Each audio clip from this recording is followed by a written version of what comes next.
In this lesson we will use our nano board, the ultrasonic sensor, and 4 cables to connect them. To do the connection, we will put one cable in the pin G of the pinout 11, other one in the pin S of the pinout 11,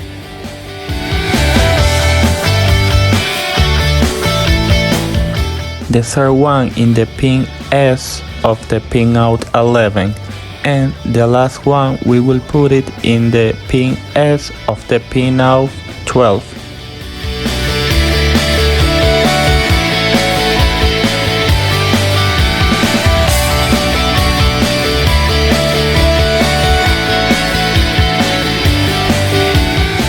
Now let's connect the ultrasonic sensor. In the first pin, G and D, we will put the cable in the G pin. In the second pin, the echo, we will connect the cable in the pin S of the pinout 11. In the third pin, we will connect the cable in the pin S of the pinout 12. And the last cable in the last pin.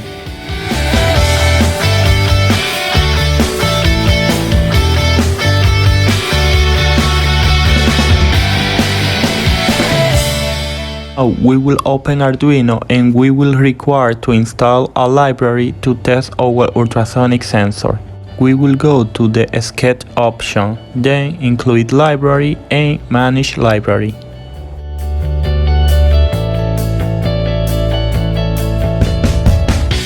In the search bar, we will write new pin and press enter.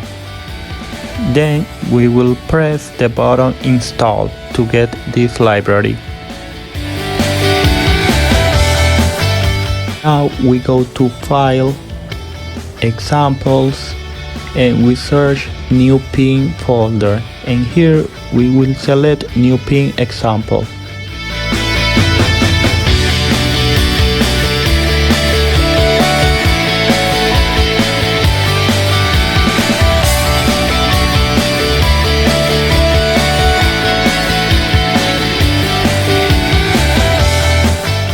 To see how the ultrasonic works, we go to Tools and we select Serial Monitor. To see the ultrasonic value correctly, we must set the data rate of the serial monitor to the same number that is in our sketch. If all is correct, we will see the value of the ultrasonic sensor in centimeters. You will notice that the value will change when something is over the sensor.